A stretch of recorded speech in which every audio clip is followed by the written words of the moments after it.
Hello guys, welcome to my videos and today we met up Powerdrift Army and so now we are in Bengal Harley Davidson showroom. You can see by now it is very popular and it's very decorative also. You can see we are also attaching a video. So please watch it.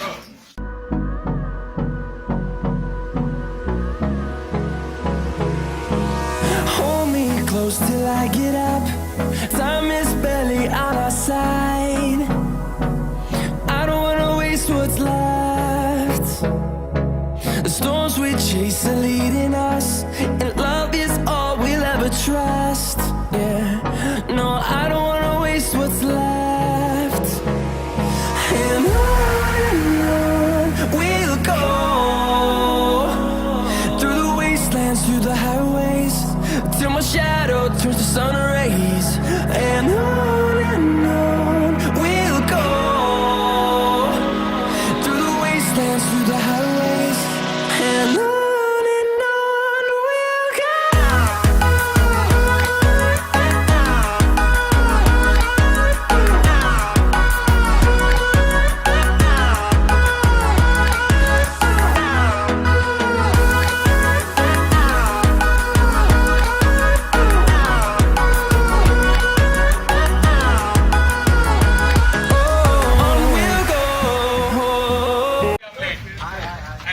I wondered if you guys are watching maybe Facebook and wondering why I'm late, so I thought I'll do this live. Okay. And let you know that I'm sorry. Alright guys, it's time to be talking a whole lot of things. Motorcycling, safety, confident riding, and a lot more. Web series, have you guys seen it? Yeah. Okay, alright. Good, so I'm going to say goodbye to you folks. Thank you for watching, and those of you who haven't watched this, well, thank you for not watching. Ciao, ciao. Alright. How are you doing? How are you doing? So nice t-shirts, man. How's it going? Thanks a lot, thanks a lot. You guys have been waiting for a long time. Good, thanks a lot, man. Thank you. Chal, we'll do the formalities inside then. Sure. Yeah, so that you're not kept waiting anymore. Come. Oh, by the way, we have a surprise. There's one member from Powerdrift who has come over. Okay. You guys perhaps don't know him as well. I know him. I know him. Hi. So my name's Rohan. This here is Mr. Jaan. He works for Powerdrift. Hi.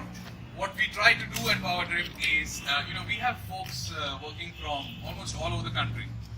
We have people from south of India, from Delhi, north of India, Delhi is north of India, Delhi, north of India, then there's folks from Bengal.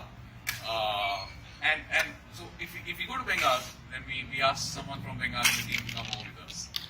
It also goes to show that the team of Powerdrift is a homogeneous team with talent from all over the country.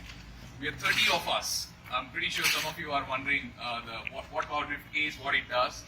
Slowly, I'll try and get you the answers, not all at once, but we are 30 of us, will be 35 of us, for something that has started purely out of passion, entirely, with 2 people. And then today being 35, we're really proud about it. And it's all possible because of the support of you folks. So thank you very much for continuing to watch the videos, and more importantly for giving us the feedback which helps us shape our content forward. Yeah. So if you saw the series Save the Date, welcome. We have just gotten started. No problem. We are in the intro section. If you saw the series Save the Date, that's entirely built on audience feedback, by the way. A lot of people said, why are you not doing series? Of course, there are a lot of people who say, why are you not doing movies? That feedback is a little bit difficult to implement than a series. Although the web series itself was very difficult to implement. I'm going to let him speak later on because it was his first shoot at Powerdrift, and he was a character, and it was must have been quite a thing for him. So maybe for 2 minutes he can give you, 1 minute he can give you an insight into what a Powerdrift shoot is like. Soon enough we are also going to have campaigns or contests where we will pick one of you.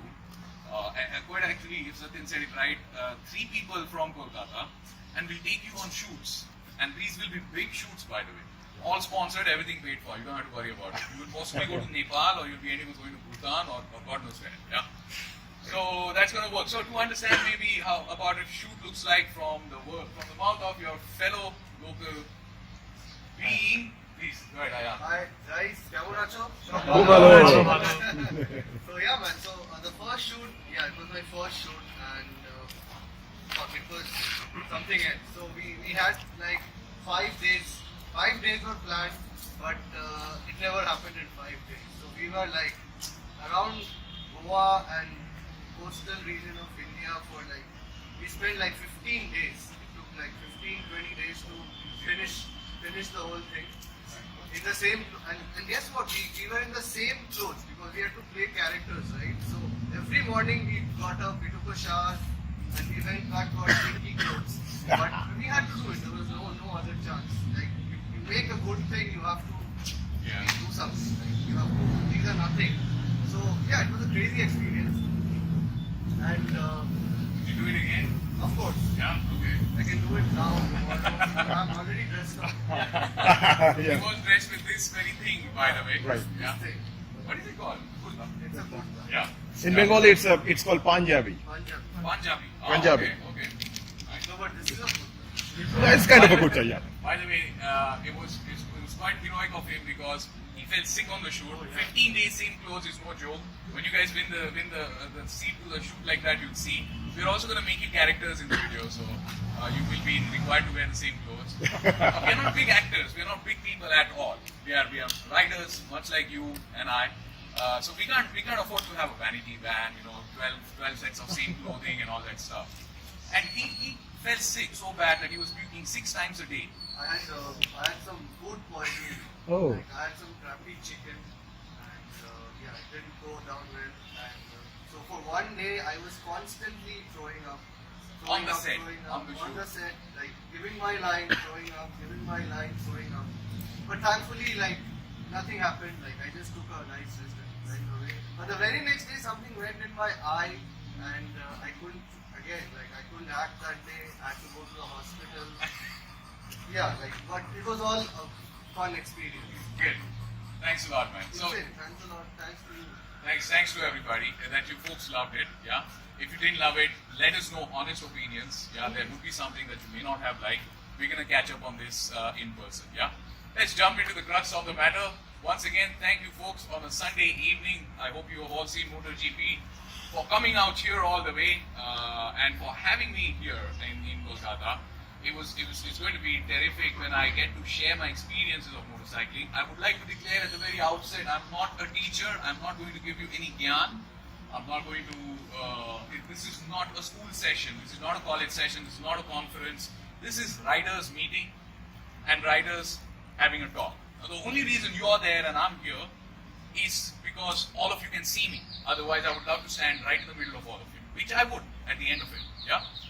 And so if you can see me and hear me, I'm going to not give you any advice, but I'm going to give you a few tips that myself and Sergeant Chelika, Sagar, whatever you call him, we have been adhering to these principles to ensure that we have a safe riding experience for all these years. Motorcycling is dangerous. Yeah. And before then, we jump into this. A big round of applause for Harley Davidson. Thank you very much for hosting us here. I know we have come over and created a bit of a problem for you, but trust me, they all look very comfortable here. It's our pleasure. Yeah. We want to be harassed. And they have been kind enough to accept our insistence of test rides too. In fact, they have gone ahead and gotten the forms out, so please feel free. I'm really thankful that you're so open for test rides for all these folks. And I want to say this, which is not pertaining to these folks or these folks standing here. If you think we're doing this, why are we doing this at Harley Davidson showrooms all over the country? Yeah, because we're doing this in 26 countries. Early in the days at Powerdrift, when we started this idea of, and what's the idea when we say the idea? The idea is to showcase Indian motoring the way it deserves to be seen. Yeah. Just like you folks, we went around many times on motorcycles with that joy and wanted to share it. And not everybody doesn't get it. when I went up to my mom and I told her, Mom, I really love this thing, and she thought I'm still a kid, right? Many people don't understand what we do. Some of them will think we are hooligans, right? And so the tagline, let's showcase it the way it deserves to be seen. That's it. Nothing fancy about it, right? And so when we started this, we always wanted to go out and meet people. Firstly, it puts a face to the name when we see your comments on our videos or on Facebook, Instagram. So it's a great thing. And secondly, there's some very valuable inputs and suggestions come from you folks that we incorporate in our videos. And so meeting was a priority, but it never happened because we are a small team. We are all from different spheres. By the way, I'm an engineer, mechatronics, robotics and automation, not a journalist, not from media. I'm definitely not an actor. I'm a writer, that's for sure. Yeah. And so is the case with pretty much every member at Powerdrift, all 30 of them really. Yeah. So we left our daily jobs, and so we had no money. So we could not do this until 5 years later, Harley Davidson said that they would want to do something about safety and awareness of it. I really applaud this effort from this brand, which wants to talk about safety to all riders, irrespective whether you're riding a Harley Davidson bike or not. It doesn't matter what genre of motorcycling you're coming from for this brand. They just want you to know that it is important to stay safe on a motorcycle so that we can do it forever in our life. Yeah. And so we jumped on this opportunity, and it's great once again that they give us a roof, not particularly in this case, but we were just not expecting this turnout, right? Yeah. Does that mean that we are going to be biased towards Harley Davidson motorcycles? Hell no. Yeah. Because honestly, tomorrow we could be doing this with someone else. It just, we want to be a part of this effort where manufacturers are playing a role in this message. Yeah. Good. Doing videos of pigs. One of the reasons why we don't have a video to show you about what we're going to talk to you, and we don't have anything else, like we're not giving you a handout of what we're going to talk, is because of this. Motorcycles are beautiful, but they can be misinterpreted. There are many ways one can understand a motorcycle, right? That's why so many genres of motorcycle. There is dirt riding, adventure riding, stunt riding, sport riding, cruising, what have you, right? There's so many different motorcycles. All of you may be enjoying these different aspects of motorcycles, right? And so, if I give you a handout, you'll be too focused on the handout. I don't want that. What we want to do here is have a very interactive one-on-one session where we tell you a few tips and tricks that we have learned over the period. To my credit, I've been blessed with a formal coaching from one of the best schools in the world. If you want to know the name for that, it's California Superbike School. I say it out loudly, not because I'm an advertiser for that school or because I'm a brand ambassador of that school. I'm saying it out because you're a rider, I'm a rider, it benefited me tremendously, it will benefit you. It's guaranteed. Yeah? They train some of the best riders in the world, including MotoGP riders. My coach, I had the honor of having Andy Abbott. He was a MotoGP coach who coached the likes of Thomas Luthi and all these people. Even Sagar has been coached at this place, right? So there are levels of coaching, level 1, 2, 3, 4. Sagar and I both have done level 4, which is the highest coaching. And a few things we learned over there is what I'll be saying here today. But more importantly, we'll also be talking out of our own experience. We are not copy-pasting what we learned at any of the schools. There are many other good schools in India, by the way. There's Apex Racing Academy, if you have heard of this. Yeah. There's the Indimotard TWO school, right? Throttle Wide Open. And if you want to know more of these schools, just type in a message on our Facebook page. Anytime you want to know more about how to ride better, faster, confidently, we're always game for such a conversation. Yeah? Alright, so let's jump into the crux of the matter. How many times have I said this already? Even counting? Thrice. 3 is the number. And 3 is how we're going to divide our entire discussion here. 3, just 3. How to become a fast, safe, confident rider is not rocket science. We did it, you can do it. The stress should not be on fast. The stress first should be on being confident. Yeah? If you're confident, you will automatically be fast. It's not rocket science, just 3 things. We're going to talk about, number 1, something which is the most boring aspect of this conversation, but we'll get through that, which is, what do you do before the ride? Yeah? You guys all, you know how it feels before you go on a ride, right? Let's say tomorrow is Sunday morning, it's going to be a ride day. You have to get somewhere where everyone's going to get together, and from there the ride's going to begin. I most of the times can't sleep Saturday night when this is to happen on Sunday morning. And it's the same for you. I see so many shaking hands, which means that you all are passionate about motorcycling. And you're in the right place. This is the conversation we need to have, and you need to have with your friends. Yeah, show off the things that you get to know today. Motorcycling is also about being cool, right? If there's a motorcyclist who says, well, I don't do motorcycling just to look cool, I think he's lying. I sit on my motorcycle every single time I swing my leg on it, I feel the coolest man on planet Earth. And I'm ready to accept this. It's a wonderful feeling that nothing else gives me, actually. Yeah. So this knowledge you can share with your friends and show it off to them so that it also gets cemented in your head. Of course, don't show it off to them telling them how big an idiot he is or she is. Yeah. But talk about it. The idea is share it, converse it so that you also remember it. Yeah. And so the first thing was what do you do before ride? Yeah. Thankfully I got the grade. The second thing is about what you do when you are on the motorcycle.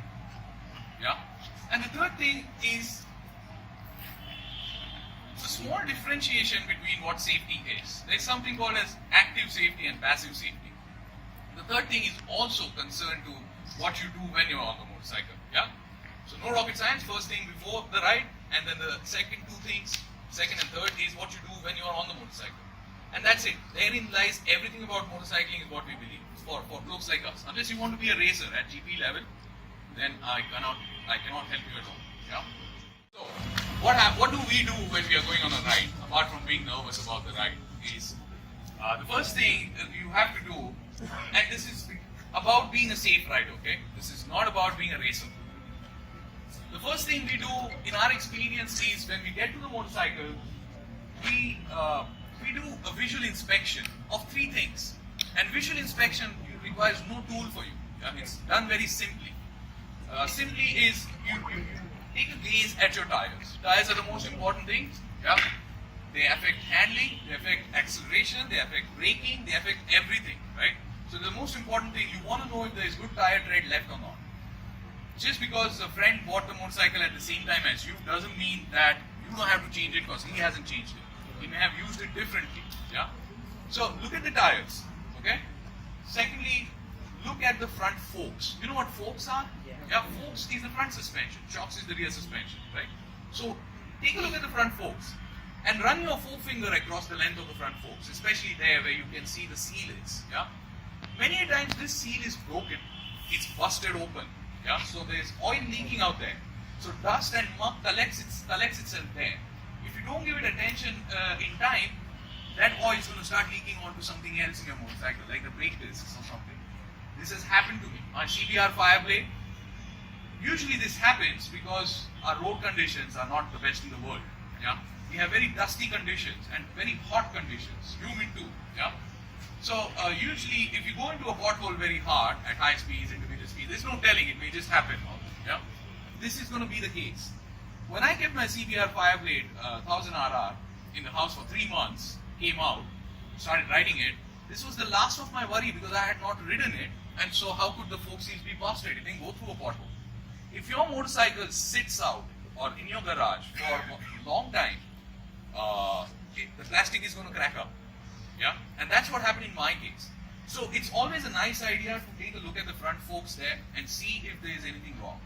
And the third thing you want to check is, of course, brake pads, flesh. How much flesh is remaining on the brake pads? You guys know where brake pads are, right? Yeah. It's not very easy to see because you have to get at an angle to take a look at it. But always have some healthy flesh remaining there. You don't want to be riding on a long ride, going on a tour with no brake pads. Yeah. And brake pads are consumed very quickly. If you're going downhill, they're consumed faster than going uphill, right? So always have good brake pads. That's the boring part. Everyone knows this, but I have to say this because sometimes we take these things for granted. One of the main things about motorcycling is, have you heard the term Zen of motorcycling? Yeah, it's like meditation for us. Yeah, you feel good about it because when you're riding a motorcycle, you're nearly becoming thoughtless. Yeah. I thought you're taking a photo. So you nearly become thoughtless, and if you see, the definition of meditation is being thoughtless, right? To have no thoughts in your mind. If you're being spiritual in your life, you know that the gurus talk about don't think of anything, right? Because we motorcyclists are doing it all the time on our motorcycle. When you're on a motorcycle, it's very difficult to think of something else, by the way. Of course, if you're going at 40 km/h, then you're thinking about, I shouldn't have fought with my girlfriend. Yeah. Or, I want some rasgullas or something, right? But when you start riding in a group and all, riding is all you're thinking of, right? And so it's very important that you don't have any background worries at the back of your head. Background worries at the back of your head. That makes sense, yeah? Because if you're riding and you start thinking, something's not feeling right, maybe my tire pressure is wrong. These are bad thoughts to have on the motorcycle, yeah? All of this should be removed before you get on the motorcycle. This is very important. You take these things for granted, they will come and bite you once. And that once is when what we are trying to avoid here, right? It's not an everyday occurrence. It's not going to hurt you every day. The reason, by the way, that this is very important is I'll let you in on a small trick that every sportsman and athlete, can everyone hear me? Yeah. Yes. That every sportsman and athlete engages in is a small little ritual. Have you seen Valentino Rossi sit down right next to his bike like this? Yeah. Everyone does this. We see Valentino Rossi because he's the famous Jaan. Everyone does this. Lorenzo puts music in his ears. Everyone has different ways of doing this. Yeah. If you see chess players, top-notch chess players, they also do this. If you see Olympic runners, they do this in their own different ways. It's called something as tuning in. Yeah. When we go out on rides, when Sergeant goes out on rides, we tune in. It's important to tune in, and I'll tell you why. Our human mind understands this sort of communication, our brain. That's why those top-notch athletes are doing it. Do you think they're fools to do it? No. How easy would it be for them to not do it? Because they've been doing it for so many years. They just don't do it this race, chuck it. But they do it every time, right? And I tell you, they just don't do it for a race. They do it even before sitting on a normal bike. If he's going to go out just riding in the woods, Valentino will still do it. Chess player will still do it. It's something that my mom used to do to me when I was a child taking examinations. Before rushing out of the out of the door, my mom used to tell me, okay, calm down and here, take some curd. Yeah? Any of your moms did that? Yeah. Yeah, strangely enough, I don't know why, but she used to put curd on my hand. I never understood it. I still don't understand it. But now I do, in a way. It's just a ritual. Possibly she meant to calm my tummy with the curd, yeah, so that at least I don't have upset tummy, because taking examination, upset tummy would be a bad idea. Yeah. So she gave me the curd and it became a ritual. Now what started happening is, every time that curd came on my hand and I ate it, I became a calmer person because that's what it was supposed to do. So that's what I did to myself, right? And this is the effect of a ritual. So this is a ritual, and we're calling it tuning in, and all of you guys need to do this tune in. So there's the motorcycle where Jaan is, and you are going to it. Before you did your visual inspection checks, you saw the tires, you saw the brake pads, you saw the front fork. You ought to look at Jaan as a motorcycle. Yeah? But the next thing you want to do then is just do a small 20-second break. So you get on the motorcycle, stop. Don't hurry, don't rush them. Just stop for 20 seconds and develop your own ritual that you can share with your friends. It's so cool to have your own ritual. You know what I do? I hit my head. 1, 2, 3, 1, 2, 3, 1, 2, 3. I do that. Some of the army guys, by the way, before they get into battles, they do rituals. They have many such things. They do that too. They hit their guns or cartridges on their helmets. You can do what you want. My ritual starts after I'm kitted up. After my helmet is on, visor is down. Sometimes some people they listen to their own breaths. Because in a helmet, you know how a breath feels, right? And how it sounds. This tuning in is very important, guys. Super important. It sets, it lets your brain know that what you are about to do requires full focus and attention. Yeah? Are you comfortable with the helmet in your hand all the time? Yeah, it's yeah? Okay. Or use the table otherwise. It tells you that you're about to embark yourselves on a dangerous journey. Yeah? And so your brain will be able to cope up with the activity a lot better with this as a habit. Okay, enough of talking about tuning in. But you get the idea, right? Yeah. And you know that this is beneficial. Professional athletes are doing it all the time in the world. You can do it without being a professional athlete. But honestly, if you're riding a bike, you're as professional gets. It's a dangerous activity. And you're not meant to do it. If you really bad at hearing that. You're not meant to ride a motorcycle. If someone came up to me and told me you're not meant to ride a motorcycle, probably I'll be punching him. Who told you that? My mom never says that to me. Who are you? I don't mean it that way. I mean it in a way where biologically you are restricted in so many ways to ride a motorcycle. And that's because evolution hasn't had automobiles for millions and millions of years. Yeah? Automotive industrial revolution just started, what? This century, right? At the most 200 years. But that cannot teach your cells and you cannot be evolved to do that. Like an eagle, for example, some special sort of eagle, it soars down from the sky at 300 kmph and sees a tiny little dot of fish underneath the sea. He does that because that's evolution for him. He's been doing that for millions and millions of years. It's possible for his eyesight. You as motorcycle riders don't have that eyesight. Perhaps it will evolve after millions of years. And so you're not meant to ride a motorcycle. You're not meant to do it at all. So there are certain few things that you need to understand so that you do it safely. You need to understand how your brain is reacting to riding a motorcycle. Yeah? And I assure you, certain few points here would be something which would be a great value addition for you. Are you ready for that? Yeah. We're done with the boring part of visual inspection. The slightly interesting part of tuning in, because you can develop your own ritual, like you can have your own tattoo. I consider it really personalized. And now let's get on to what do you do when you're on the motorcycle. This is very, very, very important. Because what do you do when you're on the motorcycle? I'll make it a little interactive out here, yeah? You can shout out if you don't really want to raise your hand and answer. I'm no teacher again, so what do you do on a motorcycle? If you stop to think about it, what can you really do on a motorcycle? Can you eat a burger on a motorcycle? Sure. But what I mean is the interaction with motorcycle. Yes, sir. We love to sing when we are riding. Love to sing, yeah, sure. Yeah. Now, that's like eating a burger again. But that's not something you're doing to the motorcycle. Yeah. So, what I'm trying to get here at is, what do you do to the motorcycle, or how do you interface with the motorcycle? How do you interact with the motorcycle? Are there many ways to interact with the motorcycle? Not really. You listen to it, yeah. But can you give it back to it?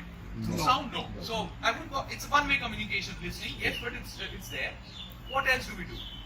How do we input? Accelerator. So, accelerator, brakes. And what's the third thing that you can do with motorcycle? Getting up a gear? Yeah. Taking care of it, yeah, sure, but you can take care of it not while riding, I'm sure. That'll be a little difficult. Because you're riding. I mean, there's nothing else that you can do when riding but riding. And when it comes to riding, there are going to be just three things that you can really do to a motorcycle. You know, like these 3 things. Now, I don't mean to say tomorrow if you find a fourth thing, please don't come kill me.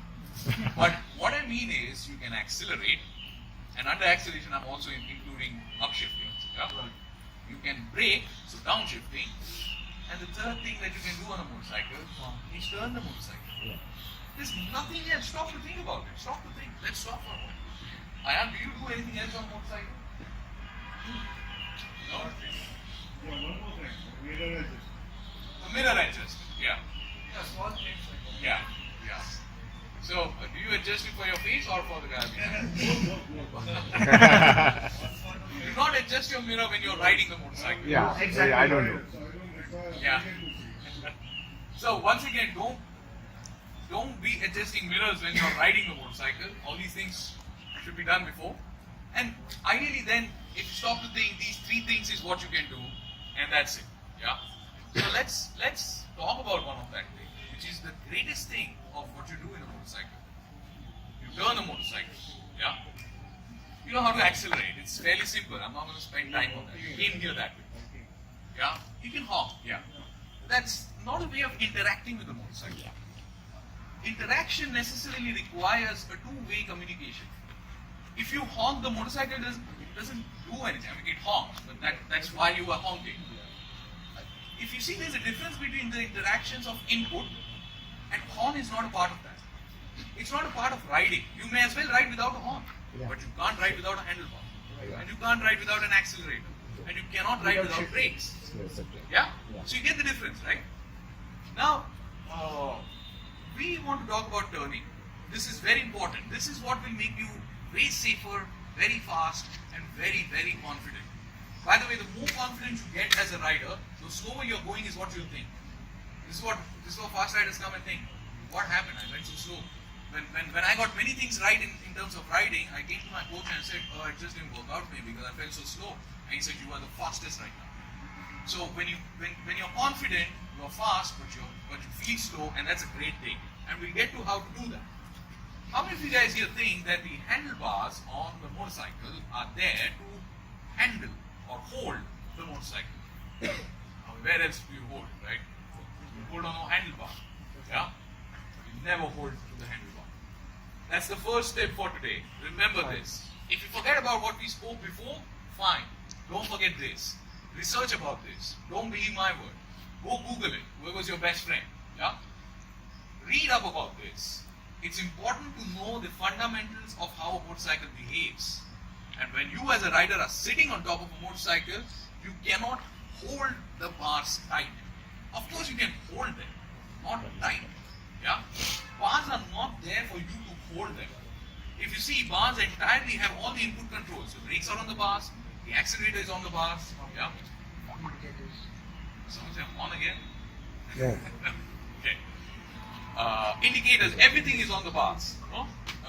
Although indicators is like horn, yeah? It's not really an input control. So why not hold tight on the bars, by the way? Holding tightly on the bars is working against the motorcycle. You see, motorcycles are beautiful devices. They are self-correcting devices. If you guys have been driving cars, you know that if it goes out of control, let's say it starts sliding, the steering by itself won't rotate to bring it back up. Yeah? But that happens in a motorcycle. If the steering goes to the left, try leaving it, it will come back straight. Yeah? If it goes to the right, leave it, it will come back straight. Well, it will, guaranteed it will. If you think it won't, it will, by the way. Yeah? And it will because of physics. And so you can't go against it. Like gravity exists. You can't go against gravity. You have to spend a lot of money and power, you have to fly. You know? But gravity still exists even when you're flying. So this is as sure as gravity. A motorcycle is a self-correcting device. It is a magical thing. None of the cars do this. And so what happens when you hold on to it tightly is, when I say self-correcting, here's what I mean. Have you ever felt a tank slapper? Experienced it? Okay, I'll explain what a tank slapper is. When the handlebars move, boom, boom, boom, boom. Yeah? Has that happened to you? Yeah. Big thing. Maybe you go through a pothole, big one, yeah, and then that thing happens. I should have gone slower there. Yeah. What is this? This is a tank slapper. It's called a tank slapper because the left bar end and the right bar end, they're slapping the tank. Yeah, that's tank slapper. Now, a tank slapper is important so that you don't fall off. Important in the sense the motorcycle is doing that to self-correct itself. This will also happen if you're wheeling and you land the steering crooked. Not centered. If you land it this way, then the steering will want to correct itself to the center. Yeah, you can imagine this. But because it's coming from the left, it will go slightly to the right. Now, because it's to the right, I said we know now that they're self-correcting devices. It will try to come back straight again, but it will go slightly to the left. And that's a tank slapper. Left. And if you see, these are oscillations scientifically. Yeah, these are, and it gets arrested. So super bikes come with devices that help tank slapper from being arrested, or rather, they arrest the tank slapper very quickly. So on a super bike, if this happens, it just stops. Yeah. If you have that thing on, what is it called? I forgot. Immobility damper. Yeah. And the idea that of a steering damper is the same. You should let it happen. That whole free movement of the handlebars. But if you hold on to the bars tightly, what's going to happen? You will not allow the motorcycle to do what it wants to do. Yeah? You will think I'm falling off, and so you will hold on to it tight. But the motorcycle doesn't like that. Motorcycle doesn't like that at all. Motorcycle wants to be let free, just like you guys. Yeah? So remember, this is very important. And by the way, have you guys realized when you go through a pothole and you realize your speed is a little bit when your speed is a little up, yeah, you lift yourself up from the seat a bit. You do that, right? So you're already doing this. You know all the things that I'm going to talk, by the way. I'm just going to bring them into your conscious attention henceforth. And you lift up a bit, and you also try to hold the bars lightly. Remember that feeling? Yeah? That's how you're supposed to ride a motorcycle all the time. All the time.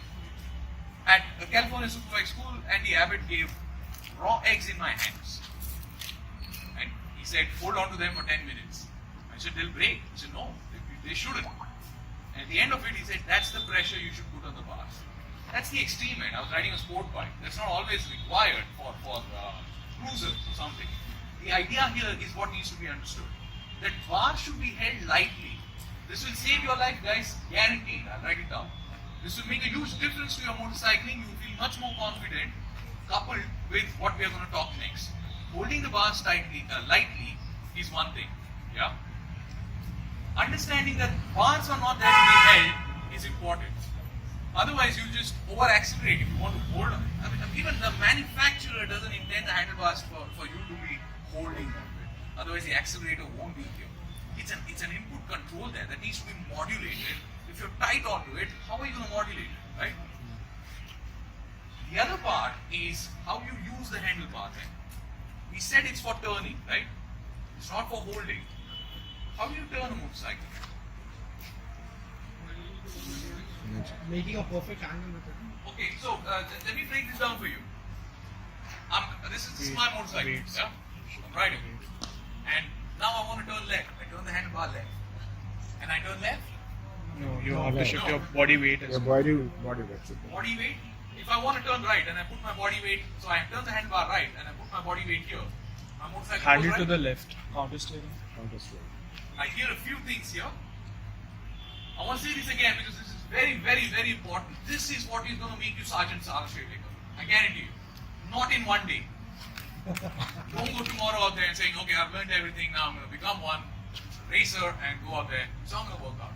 Cycling is a lifelong pursuit, by the way, guys. That's part of the reason why you love it. I'm riding my motorcycle, I put my body weight to the left and turn the handlebars, the motorcycle will go left. And when I do it to the right, will the motorcycle go right? The question is that. I believe a lot of you, and there's nothing wrong in it. I'll give you an example. Do you guys know K. Rajni? Yes. Yeah? The fantabulous racer that India has produced. 9 times national champion, goes and wins Malaysian Super Series, wins many races in Dubai, Gulf, yeah? When I was at California Superbike School, he was a part of my group. Of course, he was way senior, but we just happened to be put together in one group. And Andy Abbott was his coach too. And he was struggling with lap times, that fast guy. He wants to go faster, right? And believe this, he did not know what I'm about to tell you right now. Even I learned it back then, and even we learned it back then. A 9 times national champion did not know this. So there's nothing wrong if you guys don't know about this. I didn't know about it either. But the difference it made to his riding, he instantly became 2 seconds, 3 seconds faster on the track. When he could not even become, when he was working so hard to be a quarter of a second faster and this and that, he became 3 seconds faster. What happened? I gained all my confidence once I realized how to turn a motorcycle. What happened? The idea is this. The fact is this. When you're riding a motorcycle and you turn the handlebar left, forget about body weight for now. We'll talk about it later. Yeah? You turn the handlebar left. You know where the motorcycle turns? It turns right. Yeah? Some of the folks here, I would like to also say the same thing. When any motorcycle, any 2 wheels, Harley Davidsons, whatever you have in the world, suspension or no suspension, when you are riding it and you turn the handlebar left, the motorcycle will turn right. When you turn the handlebar right, the motorcycle will turn left. Is this, can you put your hands up for, how many of you guys didn't know this? Rather, how many of you, is this news for? Yeah, come on, nothing wrong. 9 times national champion didn't know this, guys, and he was winning 9 times. It doesn't mean you don't know how to ride a motorcycle. It just means that one aspect is not known. And let's get to know it today. Yeah? This is very important. This is how you turn a motorcycle. You turn it right, you turn the handlebars left. If you don't believe me, I'm going to give a small experiment. Yeah? Take a very comfortable piece of road for you tomorrow. I want to say this with caution. I don't want you to be experimenting on public roads. But you know, a road that just leads straight to your house, you know so well. No one at the back, no one ahead of you.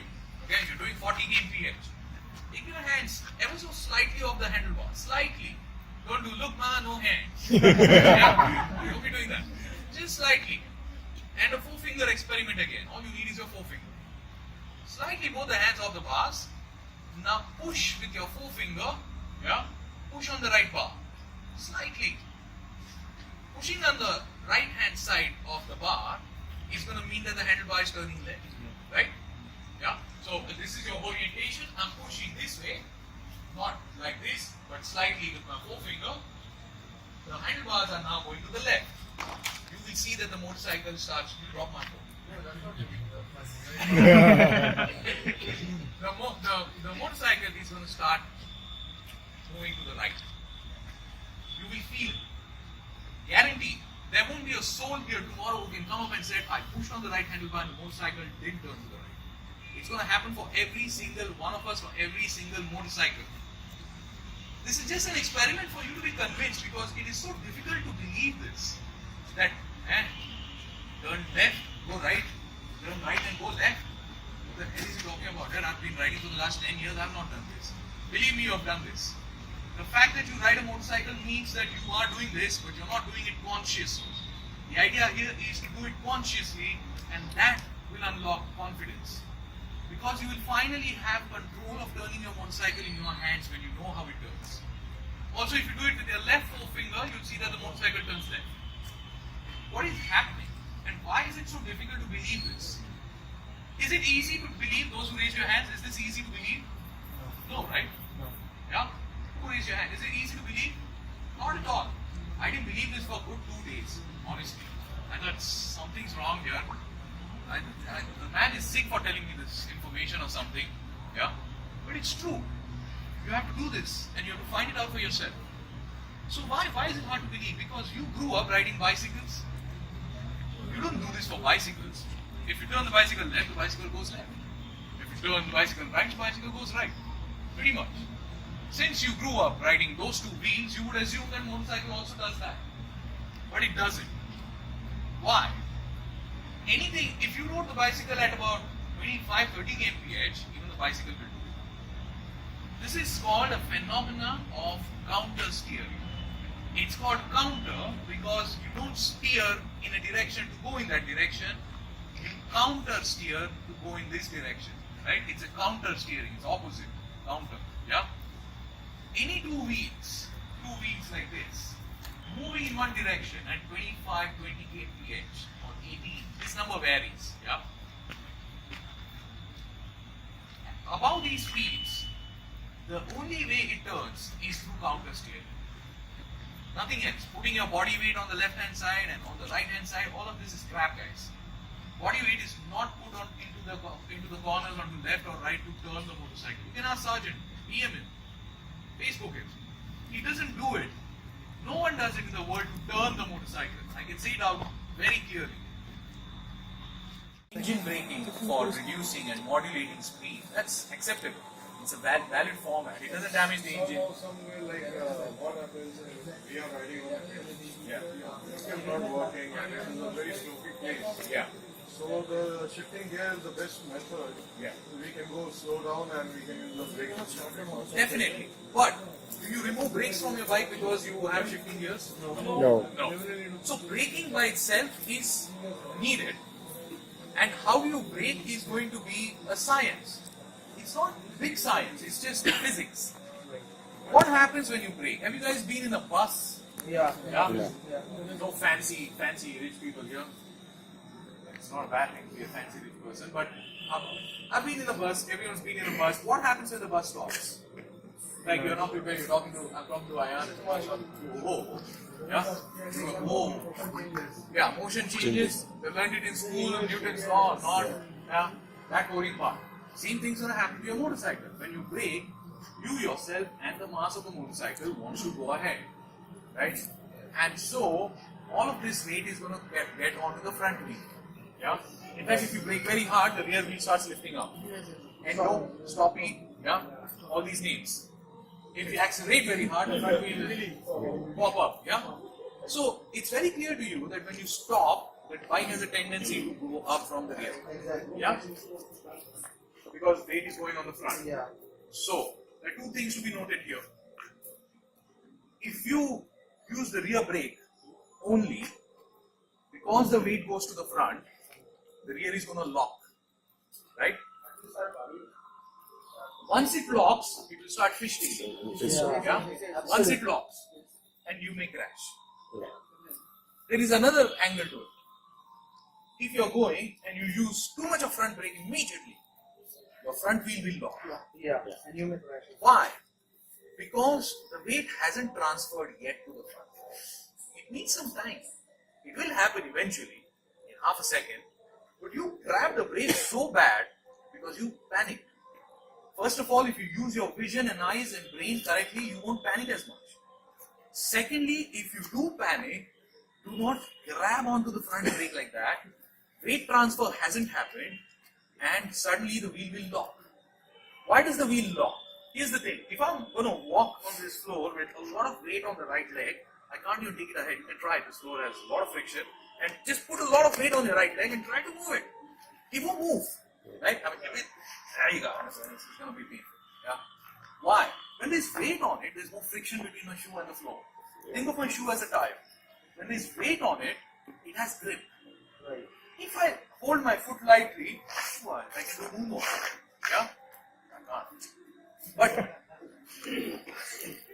But this is what you have to understand on a motorcycle.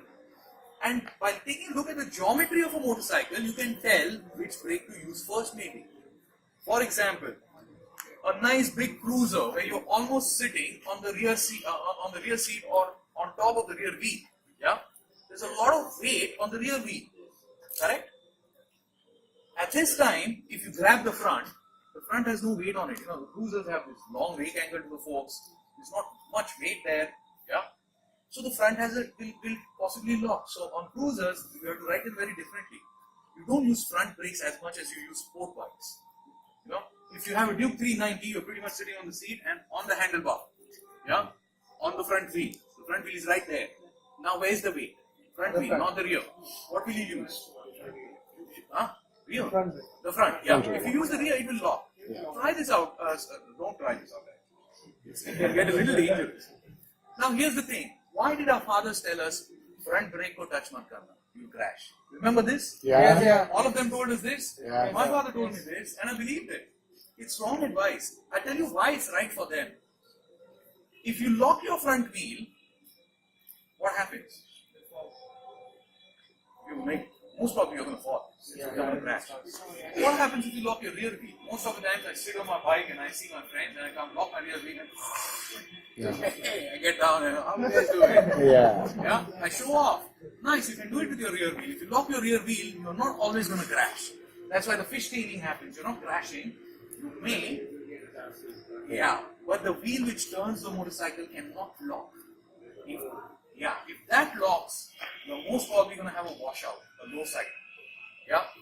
That's why our fathers told us, don't touch the front brakes, because he crashed like that on a bicycle or whatever.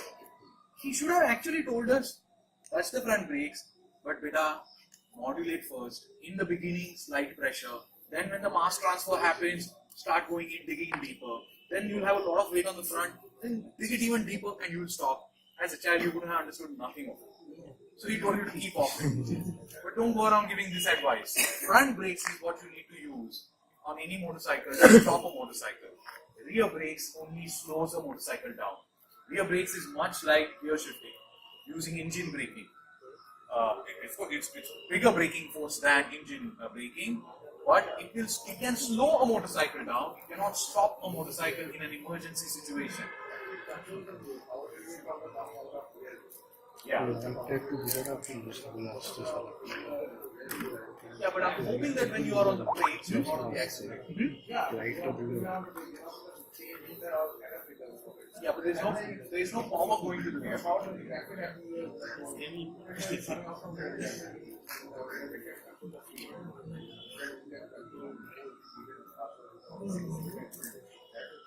will only say that. I mean, the front brake will also control speed. Yeah. So braking is there to reduce the speed, rear and front. Yeah. But if you use too much of rear and there is no weight on the rear, that is to say, you have started braking and now you realize that you can't stop. You see some of the commuters doing it. Some of the riders, when they want to stop, they stand on the rear brake, like skates, but they don't stop. They keep sliding. So rear brake cannot stop a motorcycle. The front brake has to be employed. The best way is to employ both the brakes together to stop a motorcycle. That's the shortest possible distance in which it will stop. Yeah? Think about braking uphill and downhill, very important. When you're going downhill now, let's test ourselves. When you're going downhill, the weight is on which wheel? Front. Will you use the rear brake then? Only slightly, but if you use it too much, it will lock. Yeah. Correct? You're going uphill. Which wheel has more weight? Rear. So as compared to downhill, you can use more of rear brake when you're going uphill, right? But if you use front brake while going uphill, there is less weight there. You may lock the front. Yeah. Always remember, it's safer to lock the rear, but it's not a good idea to lock the front. Yeah. Braking is a function of muscle memory, guys. For example, when I was a kid, an annoying aunt would walk up to me and say, "Show me your nose." When I was a child, not now. And this annoying aunt would, I don't know what pleasure she had, show me your nose, show me your nose. And I should go around saying, no, I don't know what nose was, nose. Yeah. My hand coordination with my eyes and my entire coordination wasn't there because my muscles didn't have memory. Now I have my eyes closed, by the way, check it out, and I know everything. My hands, if I want to move them, I have memory. My memory is not just my brain. You want to touch my nose right now? There it is. These are my ears, my eyes are closed. Why am I doing this? Because my muscles have developed a memory. Muscles have memory. It's called muscle memory. And braking is a function of muscle memory. Because in a panic situation, you don't have time to think about all that thing that we discussed right now. All of this is to be known to practice or knowing it as a fact. It cannot be thought of in an emergency braking situation. There's no time. What helps you there is muscle memory. So here's an exercise you can do next time when you go out on a ride. After the ride or before the ride, the first 5 kilometers, use the brakes hard to the point of lock and leave. Use it and leave. Use again to the point of lock and leave. This locking part is nowadays taken care of by ABS technology in motorcycle. Yeah. So if you have an ABS motorcycle, don't say I don't need muscle memory. Why don't you practice locking the front wheel till the point ABS gets triggered? Anyways, it's not going to lock because of ABS. But at least you will know what's the maximum threshold. Now when you do this every ride or every Sunday again and again and again, this will become a muscle memory. Oops, sorry. You will never lock the front wheel. This is how old conventional riders did it. When they brake hard and they didn't have ABS. By the way, the MotoGP riders don't put ABS on their bikes, no? Some of them do, some of them don't. Most of them don't hate it. Any electronics, yeah? Casey Stoner. Now, how does he know how to brake so that it doesn't lock? Muscle memory. So pay careful attention to your riding, tune into the motorcycle, develop a ritual, stay calm, don't be aggressive, don't get on a motorcycle to vent your feelings off because you fought with someone. That's not what motorcycle is meant for. It will be very dangerous to be doing that. Leave your ego part out. Streets are dangerous places. You kill someone else. Respect the other person. And think about safety. Earlier points were about building confidence, how you use your brain and eyes and all that. Remember the fundamental differentiation about safety. There is active safety and passive safety. This nice little helmet here is passive safety. What does that mean? It will help him in an event of crash. It's not going to help him from having a crash. It's not going to stop him from having a crash. It doesn't have a brain of its own. Yeah? This hand gloves, elbow guards, knee guards. By the way, you should wear everything when you get on a bike. Because have you ever heard how kids come out of those advertisements, that all advertisements, the kid comes crying, yeah? Why is it always this? Or it's a knee or an elbow, because that's how human beings fall. Yeah, when you fall, you will use your limbs to stop the fall. If Ayan comes and pushes me from my right, which he often does, and I have to stop. Yeah, I've been doing this. Instinctively, reflex-wise, my hands will go down. I try to stop the fall from my torso. Yeah, you will do the same. Anyone here who loves to have a fall with hands tied behind? No, what fun! Yeah. So, the guards are there at the right places. That's where you're going to get hurt. Use them. Buy them, use them. Don't buy a 40,000 rupee cell phone before you buy these guards. These are all passive safety. This will not stop you from having a crash, but if you have a crash, you have better chances. What is active safety is what we already discussed. How to understand how motorcycle turns, which will save you in an emergency situation. How to understand not to hold it tightly is active safety. Where to look, how to use your brain, how to use your eyes is active safety. All these things will stop you from a crash, from having a crash, because you will be so much in control of the motorcycle, you will be so confident about what you're doing. This is going to get easier. Does this make sense? Yes. Okay guys, that's pretty much it that I wanted to talk about today. I rushed through a few things, so could have been a little fast, but that's also because it's not a very conducive environment for us to stand here for another 2 hours. Yeah, because the mosquitoes loving Yeah, us. yeah. But so that's all about it. Obey the traffic laws, please. You guys, India doesn't have a motoring culture. Japan has it. The JDM, Kenzo, Germany has it. India doesn't have a motoring culture. You guys are the guys who are going to create it. 50 years from now, it is what you do here today is what is going to become culture. If you don't respect people on the streets, if you're going to become aggressive and you don't care for others' lives, this would become India's motoring culture. And we want to take a pledge, a sort of an informal pledge in saying that, okay, we won't let that happen. You enjoy motorcycling, you want to do it for the rest of your life, you've got to follow some rules. Traffic rules are the least that you must follow. And just don't be aggressive on the streets. Yeah, not in cars, not in motorcycles. Yeah, we really are the future of motoring in India. It's just about getting born now. Our parents didn't do this. I mean, some of our parents may have done it. Yeah, they were ahead of their time. But our parents didn't sit on a motorcycle and have the fun that we have, right? Yeah. So we really are the future of this. Let's do a good job at it. Yeah. Thanks a lot for watching, guys. You have been very attentive, very patient. Thank you very much. Thank you so much. Thank you so much. So thank you guys for watching the video, and I hope that you have also liked this video and follow the tips that he has said. And the thing that I want to say is that if you like the video, then please like, comment and share our video, and don't forget to subscribe. Thank you.